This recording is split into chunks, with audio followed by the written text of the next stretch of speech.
Muito obrigado, Sr. Presidente. Cumprimento os senhores e senhores deputados, Sr. Ministro, Srs. Secretários de Estado. Sr. Ministro, o Sr. Ministro usou a sua intervenção inicial para acusar o PSD de agravar o déficit em 1.400 milhões de euros. Mesmo que fosse verdade, que não é, devo-lhe lembrar-lhe que isso representa apenas 10% do agravamento do déficit, que é da responsabilidade do Sr. Ministro, uma vez que o Governo agravou o déficit em 13 mil milhões de euros. E, portanto, 10% não é tanto quanto isso. Segundo lugar, não é verdade que o PSD tenha agravado o déficit em 1.400 milhões de euros, porque, como já aqui foi dito, a única medida que o PSD votou favoravelmente e o Partido Socialista votou contra, porque as outras o Partido Socialista não se opôs e, portanto, é tão responsável como o PSD pela sua aprovação, é a do pagamento especial por conta, de proposta do PCP. E essa até o ajuda, porque facilita o orçamento de 2021 ao reduzir o déficit em 2021. E, portanto, o PSD não contribuiu em nada para agravar as contas públicas portuguesas.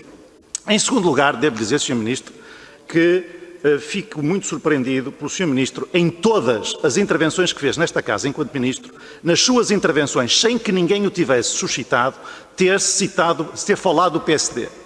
Devo dizer que essa obsessão pelo PSD é muito estranha e até vou pedir ao Secretário-Geral do PSD para lhe oferecer uma bandeira do PSD para poder entreter-se com a bandeira em casa e quando vier para a Assembleia da República se lembrar que é Ministro de Estado e, portanto, tratar de assuntos de Estado e não de assuntos de política partidária que não devem ser, naquilo que é a minha visão do que deve ser um Ministro do Governo de Portugal, tema das suas intervenções iniciais.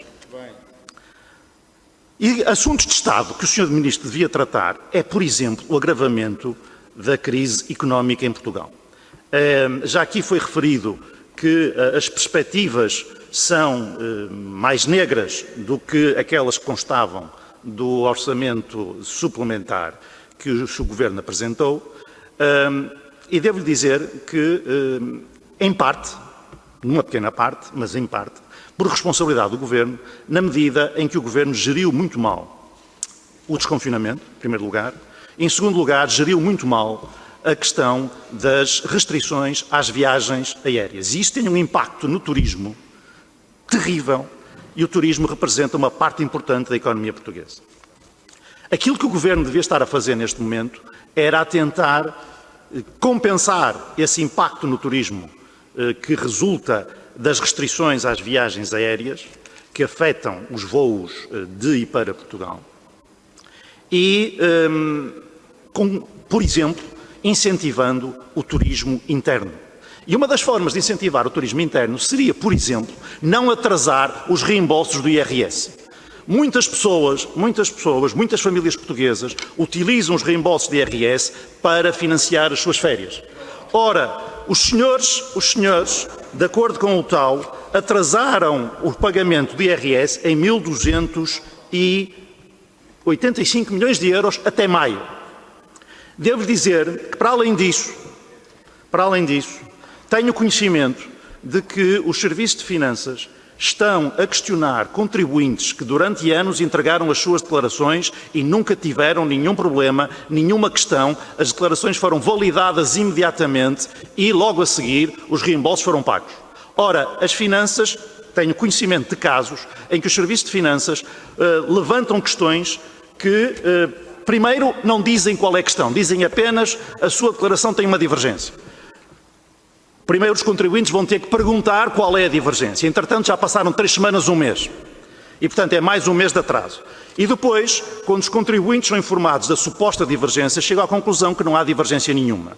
Num dos casos que eu conheço, tratava-se de uma mais-valia que estava na declaração e, portanto, não há nenhuma divergência porque constava da declaração, e noutro caso que eu conheço também, tratava-se de uma suposta mais-valia de um vencimento de obrigações na data de reembolso ao valor nominal, como toda a gente sabe, não gera mais-valias. E, portanto, trata-se de operações em instituições financeiras nacionais e, portanto, as finanças têm a obrigação de ter a informação correta. E por isso, pergunto-lhe, Sr. Ministro, se deu formal ou informalmente, algumas instruções para que os serviços de finanças levantem questões que no passado não levantavam E se, em caso negativo, se essa instrução não existe, se tem conhecimento desse tipo de comportamento de alguns serviços de finanças, e se não tem conhecimento desse tipo de comportamento, pergunto-lhe se concorda com esse tipo de comportamento e, em caso negativo, se não concordar, se vai tomar medidas para que esse tipo de práticas cesse imediatamente, no caso de elas serem generalizadas. Muito obrigado.